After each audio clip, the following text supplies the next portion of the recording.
Ce journal vous est offert par le FPI, Fonds de promotion de l'industrie, votre partenaire privilégié pour la réussite de vos projets.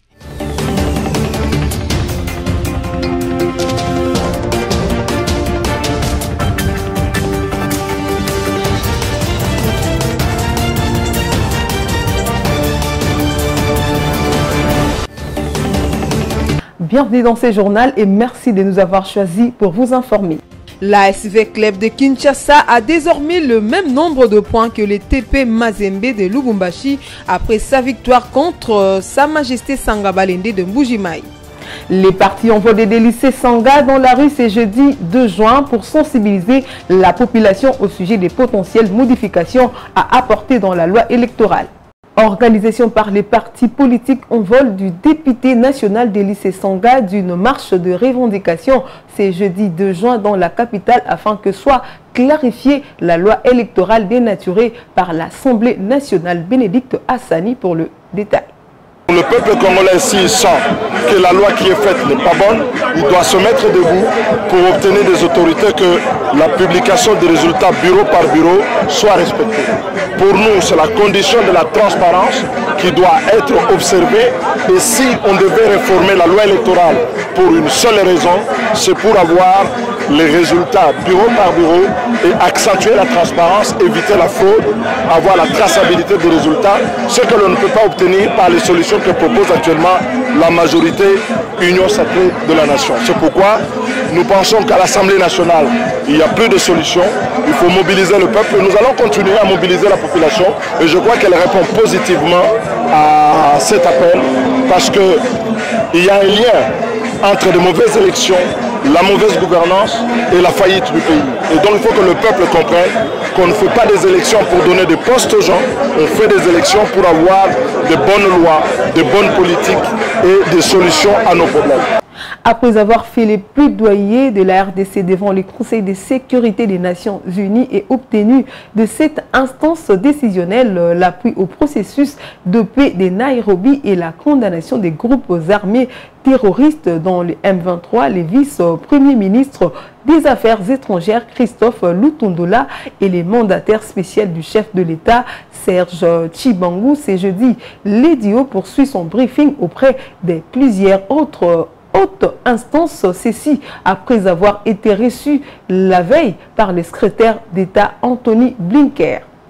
État des sièges en Ituri, les nouveaux commandants, régiments et bataillons nouvellement affectés en territoire de Djougou et Irumu ont échangé avec le gouvernement, avec les gouverneurs militaires de l'Ituri et commandants des opérations. C'est mercredi 1er juin 2022. Les reportages de la presse locale.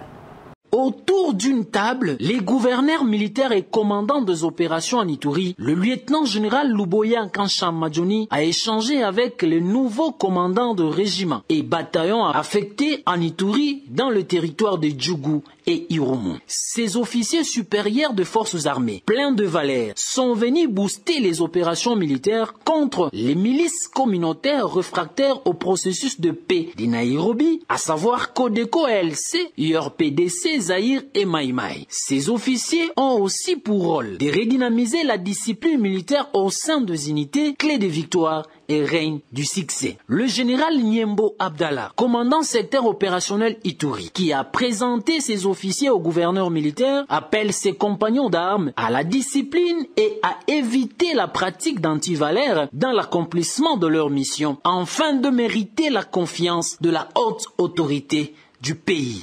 Le message à la population aujourd'hui, c'est partant de leur volonté.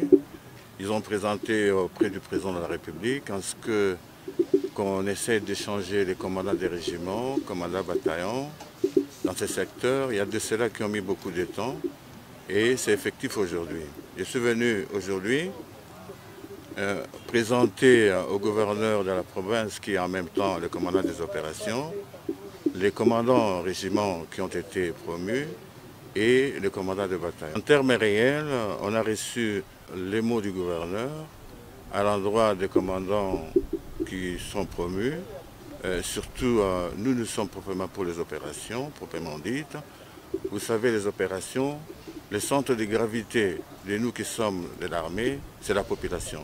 Donc d'abord la protection de la population et la protection de nos frontières, nos territoires. Bien, voilà la démarche qui a été faite aujourd'hui. Rappelons que ces changements immédiats dans le commandement de grandes unités opérant en Ituri est la réponse du président de la République et commandant suprême des forces armées, Félix Tshisekedi Tshilombo, à la demande de toutes les couches sociales de l'Ituri, question de renforcer la capacité opérationnelle et redynamiser les relations civilo-militaires à cette période de l'état de siège. Dans une correspondance datée du 28 mai 2022 adressée au procureur général près la Cour constitutionnelle et président du Conseil supérieur de la magistrature, la ministre de la Justice Rose Mutombo a contesté l'arrêt du Conseil d'État qui confirme l'élection de Madeleine Nikomba. Elle demande au procureur général de faire constater ces manquements graves et d'ouvrir une action disciplinaire assortie de l'interdiction à l'endroit des membres du Conseil d'État qui ont rendu ces jugements uniques et sans précédent qui jettent un discrédit sur la haute juridiction administrative du pays. Dans un autre chapitre, l'heure est à la mobilisation générale et au soutien au FARDC dans la lutte contre les terrorismes de M23 au Nord Kivu, les ADF en Ituri et non à la démoralisation des troupes au front au travers des déclarations irresponsables, le cas de la coordination de la société civile de l'Ituri appelant la population à l'incivisme fiscal. Les reportages avec la presse locale. Appeler la population à l'incivisme fiscal en cette période où la République démocratique du Congo est en guerre contre les terroristes M23 et ADF, c'est la pire trahison du Congo, mais aussi cracher sur la mémoire de nombreux militaires pour la recherche de la paix. En Ituri, le peuple iturien vient déguiser une fois de plus la fibre du patriotisme en foulard au pied. L'appel méphistophélique de l'incivisme fiscal de la société civile de l'Ituri, preuve à l'appui, les assujettis se sont normalement acquittés de leurs obligations fiscales. Au parking des mototaxis, pharmacies, boutiques, au marché et à la 2GRPI, les taxes, droits et redevances dues à l'État ont été perçues comme d'habitude. Basilipe tax boye onesha na se porte tatu wenye anakulishaka naye kwanza soda hapa kubunya au kuituri ye pana naye yeye mimi namwambia papa wako responsable para jitosha irresponsable wako baba yake ba civil sasa kusoda wako jo tatake ba soda sio le mimi yangu ko population bakwe kimya baendelee kulipa tax à l'état comme il faut toi bapeke soki to kufuta tax était sikoyo mboga kotambola ndenge nini ba soda bakobuna ndenge nini makambo ezali mingi kati na tax bokana na nzambe pe lobby. Au porte-parole du gouverneur de l'Ituri, le lieutenant Jules Ngongo, d'appeler la société civile de l'Ituri au sens d'humanisme à cette population déjà paupérisée par les affres de la guerre. Nous lui conseillons à suivre aussi les autres membres de la société civile ailleurs qui se sont mobilisés corps et âme. À cette période où nous sommes en guerre, il n'y a ni parti politique ni division. Nous le demandons à appeler la population iturienne à l'unité, à l'amour, à la culture de la paix, au soutien des institutions pour restaurer l'autorité de l'État. Pour galvaniser les acquis de la paix sur le front nord et sud, les habitants de l'Ituri sont appelés à collaborer avec les forces armées car les efforts sont constamment déployés par l'administration militaire de l'Ituri sous le leadership du lieutenant général le Boyanka Johnny qui matérialise graduellement la volonté du chef de l'État et commandant suprême de FARDC, Félix Antoine Tshisekedi Tshilombo, celle de pacifier la province, gage de son développement intégral. Précieuse victoire des 2 buts contre 1 engagés par les Dauphins Noirs de Kinshasa mercredi 1er juin au stade des Martyrs de la Pentecôte face aux Anges et Saints de Mbujimayi. Une victoire qui a permis au club de la capitale d'être ex-aequo avec les leaders TP Mazembe en termes de points. Sami Bosongo nous en dit plus.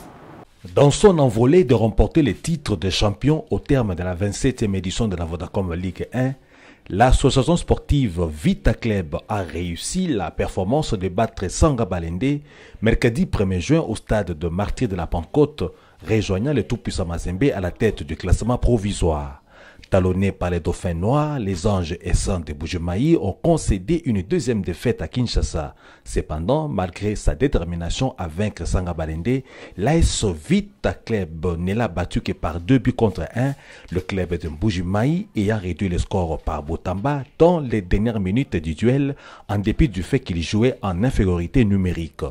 Du côté team vert et noir de la capitale, ce sont Eric Kabwe et Kikwama Mujinga qui ont marqué respectivement à la 8e et à la 61e minute. L'AS Vita Club totalise 45 points avec ses triomphes, mais après 18 rencontres avec un goal average de plus 29 et un match perdu, tandis que Mazembe a le même nombre d'unités après 17 rencontres, présentant une différence de but de plus 30 et n'a perdu aucun match depuis le début de la 27e édition de la Vodacom Ligue 1. Suivez à présent la revue de presse.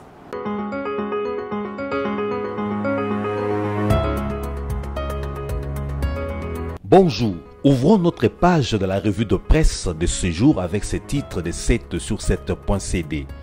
Environnement, le 9 péché que Greenpeace Afrique reproche à Eve Bazaïba après un an de gestion. Selon ces médias, pour réagir au bilan entre guillemets reluisant présenté par Eve Bazaïba, les consultants médias et communication de Greenpeace Afrique, Raphaël Mavambou, a publié une réflexion mercredi 1er juin 2022 dans laquelle il s'interroge. Que devons-nous plutôt retenir comme bilan durant cette période du ministre de l'Environnement et Développement durable Eve Bazaïba? Raphaël Mavambou cite 9 actions qui reflèteraient la réalité du bilan de l'an 1 de Bazaïba, selon Greenpeace Afrique, notamment la pollution des rivières Kasaï et Chikapa et la sortie de l'arrêté interministériel légalisant la chasse d'espèces protégées. Forum des As.net, dont l'éditorialiste ne décolère pas contre l'agression de la RDC par les Rwandais via le stratagème M23, sous le titre Vox Populi, écrit « Pour peu que la voix du peuple soit la voix des dieux, les gestionnaires temporels du bien commun que la RDC devrait écouter cette rue, laquelle, unanime, n'en peut plus de ces négociations avec Paul Kagame, le même qui consiste à mettre la poussière sous les moquettes haut de gamme des palais présidentiels ou des palaces dans l'une ou l'autre capitale de la sous-région. » Refermons la page de cette revue de presse avec radiocapi.net qui, dans sa rubrique économie, a communiqué sur la RDC et la Banque mondiale qui ont signé 2 accords de financement estimés à 900 millions de dollars américains.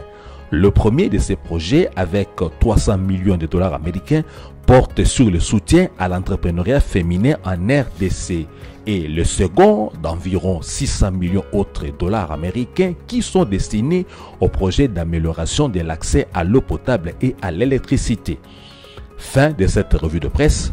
Portez-vous bien chez vous.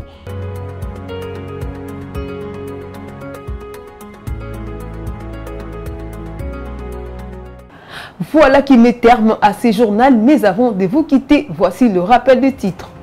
L'ASV Club de Kinshasa a désormais le même nombre de points que le TP Mazembe de Lubumbashi après sa victoire contre Sa Majesté Sangabalende de Mbujimayi.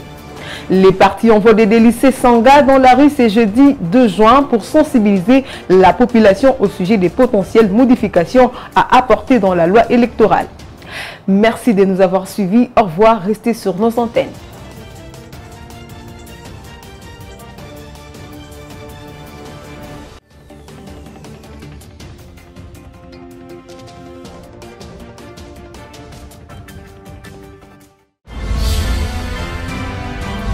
Ce journal vous a été offert par le FPI, Fonds des promotions de l'industrie, votre partenaire privilégié pour la réussite de vos projets.